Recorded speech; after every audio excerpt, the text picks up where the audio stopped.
Hello viewers, আশা করছি ভালো আছেন। আমি আলহামদুলিল্লাহ ভালো আছি। তো আমি আজকে আপনাদের সাথে একটা প্রিন্টার নিয়ে কথা বলবো। এই প্রিন্টারটা অ্যাকচুয়ালি আনবক্সিং করে আপনাদেরকে দেখানোর চেষ্টা করব। যারা প্রিন্টার কিনতে চাচ্ছেন, কম দামের ভিতরে প্রিন্টার কিনতে চাচ্ছেন, অ্যাকচুয়ালি তাদের জন্য এই প্রিন্টারটা অল্প খরচে আপনি এই প্রিন্টারটা ইউজ করতে পারবেন।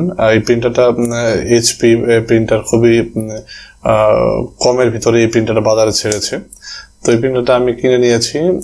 কেনার পর ভাবলাম যে আপনাদের সাথে প্রিন্টারটা শেয়ার করি, যাতে আপনারা যদি কিনতে চান এটার একটু ফিচার সম্বন্ধে একটু জেনে নেবেন, এবং ফিউচার যদি আপনি এটা নিয়ে কিনতে চান সেই সম্বন্ধে হয়তো আপনার জন্য একটু উপকারে আসতে পারে। তো বেশি কথা বলবো না, চলুন চলে যে আমরা মূল রিভিউয়ে। এর আগে বলে নিয়েছি, যারা এখন পর্যন্ত চ্যানেলটা সাবস্ক্রাইব করেননি দয়া করে চ্যানেলটা সাবস্ক্রাইব করে নেবেন, আর যারা করেছেন তাদের সবাইকে জানাচ্ছি অসংখ্য ধন্যবাদ। তো দেখেন, এখানে একটা প্রিন্টার আমি এখন আপনাদেরকে দেখাবো, সেটা হলো যে এইচপি লেজারজেট প্রো M12a। দেখতে পাচ্ছেন লেজারজেট M12a, এটা প্রো ভার্সন। এটা অ্যাকচুয়ালি 12a যে প্রিন্টারটা ছিল এর পরের অপশনটা এটা চলে আসছে 12a নামে। তো দেখি প্রিন্টারটা ওপেন করার জন্য আপনাদেরকে যতটুকু পারি হেল্প করার চেষ্টা করছি। এই হলো ইনস্টলেশন সিডি এবং ডাটা কেবল, যেটা দিয়ে আপনি ডিরেক্টলি আপনার কম্পিউটারে কানেক্ট করতে পারবেন।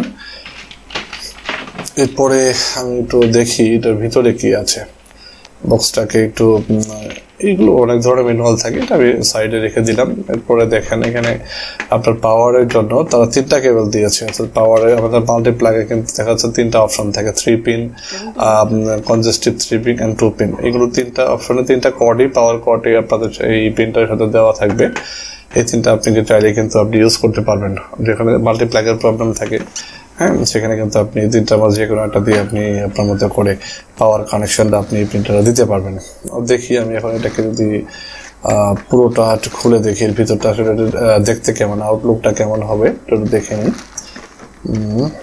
এটা যদি সহজে, that's it, this is the printer HP LaserJet M12a Pro version। এটা একদম লেটেস্ট, খুবই অল্প দামের ভিতরে। আমি আনবিলিভেবল, আপনারা যারা 1102 সিরিজের প্রিন্টারগুলো ইউজ করেছেন, একদম সেম ফিচার দিয়ে তারা প্রিন্টারটাকে দেওয়ার চেষ্টা করেছে এই প্রিন্টারে, এবং এত অল্প দামের ভিতরে দিয়ে এই প্রিন্টারটা আপনি পাবো, এটা ভাবার বাইরে। আসলে এইচপি চেষ্টা করেছে যে যতটুকু মানে আমাদের বাংলাদেশের প্রেক্ষাপটে এবং এশিয়ার প্রেক্ষাপটে তারা কিন্তু তৈরি করার চেষ্টা করেছে যে কমের ভিতরে প্রিন্টার কিভাবে আমাদের হাতের নাগালে দিতে পারে। তো এই হলো প্রিন্টারটা।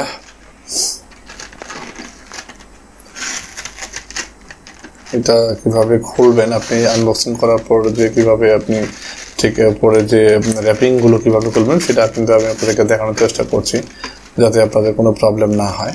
এটা আপনি খুলে দিতে পারেন স্ক্রিনটা। আচ্ছা, এটা রেখে দিন, আবার উঠাই দিই। দেন আপনি যদি এখানে দেখেন, এটা হচ্ছে পেপার ট্রে। এখানে এর ভিতরে হচ্ছে আপনার টোনারটাকে আপনি যদি বের করেন, আমি যদি দেখানোর চেষ্টা করছি, দেখেন একটু খেয়াল করে দেখেন। এই হলো একটু ককশিট দিয়ে আটকানো থাকে টোনারটা।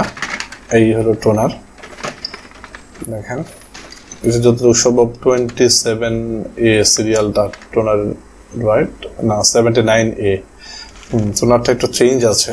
এটা আপনার 12A, যারা 1102 বা 1200 মডেলের প্রিন্টার ইউজ করলে সেটা কিন্তু টোনার নাম্বার ছিল 27A, এটা কিন্তু 79A।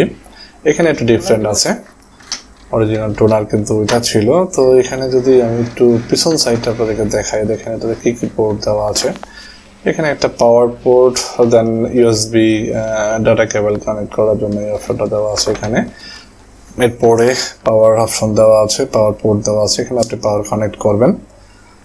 এরপর আরেকবার একটু ভালো করে দেখার চেষ্টা করব, একটু পরে আপনাদেরকে আমি পাওয়ার কানেকশন দিয়ে এটা টেস্ট পেজ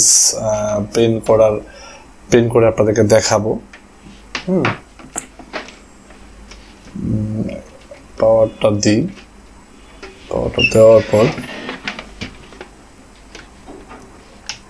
প্রথম অফ করে নেবেন, অফ করে নিলাম, দেন পাওয়ারটা প্লাগ ইন করলাম। প্লাগ ইন করার পর এই হলো টোনার। টোনার দেখেন প্রথম অবস্থা কিভাবে আপনার এই কিছু প্লাগ করা থাকে এগুলো খুলে নেবেন। দেন এখানে দেখেন একটা রিবন দেওয়া আছে, একটা প্লাস্টিক রিবন, এটাকে টান দিবেন, টান দিলে পরে কিন্তু খুলে যাবে। দেন আপনার যে কার্ট্রিজের যে আপনার কালার অপশনটা সেটা এনেবল হয়ে যাবে। দেন আপনি একটু ভালো করে প্রপারলি এটাকে ইনস্টল করে নেবেন। দেখেন কিভাবে ইনস্টল করবেন সেটাও কিন্তু আপনাদেরকে দেখানো হলো। এখান থেকে আপনি পাওয়ারটা দেন, আমি পাওয়ারটা দিচ্ছি, ডিরেক্টলি আপনাদেরকে দেখানোর চেষ্টা করছি। এখান থেকে পাওয়ারটা দেবো, পাওয়ারটা দেওয়ার পরে এখানে পাওয়ার সুইচ আছে একটা, আমি এখান থেকে পাওয়ার সুইচটা দিচ্ছি। তো এটা আপনার খুবই তাড়াতাড়ি আপনার রাইট টাইমের ভিতরে আপনার এটা কিন্তু পাওয়ারটা নিয়ে তাড়াতাড়ি রেডি হয়ে যায়। প্রিন্টারটা আমি এটা খেয়াল করেছি, এটার স্টোরেজ মেমোরি 128 মেগাবাইট পর্যন্ত এটা ম্যাক্সিমাম আপনার মেমোরি দেওয়া আছে। এরপর দেখেন আমি যদি এটাকে এখন টেস্ট করে দেখতে চাই, টেস্ট প্রিন্ট দিয়ে, এটা আপনি টেস্ট প্রিন্ট কীভাবে দিবেন কম্পিউটার লাগানো ছাড়াই, এই উপরে যে কভারটা 3-4 বার একসাথে পরপর আপনি আপ ডাউন করবেন, দেখবেন আপনার টেস্ট প্রিন্ট হয়ে যাচ্ছে। আপনার কম্পিউটারে প্লাগ ইন করা ছাড়াই কিন্তু আপনি টেস্ট প্রিন্ট দিয়ে দেখতে পাচ্ছেন যে আপনার প্রিন্টারটা ইনস্টলেশন বা প্রিন্টারটা ঠিক আছে কিনা, অর্থাৎ প্রিন্টারের পেরিফেরালসটা ঠিক আছে কিনা। দেখেন প্রিন্টটা কিন্তু বের হয়ে গেল। এখানে কিন্তু আপনার কোনো লেখা আসবে না, এটা ডট কিছু সাইন আসবে, দেখেন ডটের মতো। যদি কোনো ধরনের প্রবলেম হতো বা আপনার যদি কার্ট্রিজ বা টোনার যদি ঠিক মতো ইনস্টল না হতো তাহলে কিন্তু এরকম আসতো না। দেখেন এখানে যে ভার্টিক্যাল লাইনগুলো দেখতে পাচ্ছেন, এখানে যদি কোনো ধরনের গ্যাপ থাকে লাইনের ভিতরে তাহলে বুঝবেন যে তাহলে হয়তো আপনার টোনারে কোনো প্রবলেম আছে। দেখেন ভার্টিক্যাল লাইনে কোনো ধরনের এরর নেই, আই মিন আপনার প্রিন্টারটা কিন্তু টোটালি ওকে আছে। আপনি এখন আপনার কম্পিউটারে প্লাগ ইন করলে অটোমেটিক্যালি উইন্ডোজ 10 যারা ব্যবহার করছেন, উইন্ডোজ 7, উইন্ডোজ 8 যারা ব্যবহার করছেন তারা কিন্তু অটোমেটিক্যালি এটা ইনস্টল হয়ে যাবে। বাট যারা উইন্ডোজ 7 ব্যবহার করছেন, সিডির সাথে দেওয়া আছে, সিডি দিয়ে কিন্তু আপনি প্রিন্টারটাকে ইনস্টল করে নিতে পারবেন। তো আশা করছি ভিডিওটা শেষ পর্যন্ত দেখেছেন। যদি ভিডিওটা শেষ পর্যন্ত দেখে থাকেন অবশ্যই এটা লাইক কমেন্ট করবেন, আর যদি প্রিন্টার সম্বন্ধে আরো কোনো নতুন নতুন প্রিন্টার সম্বন্ধে জানতে চান কমেন্ট করে জানাবেন। ভালো থাকবেন, সুস্থ থাকবেন। Thanks for watching.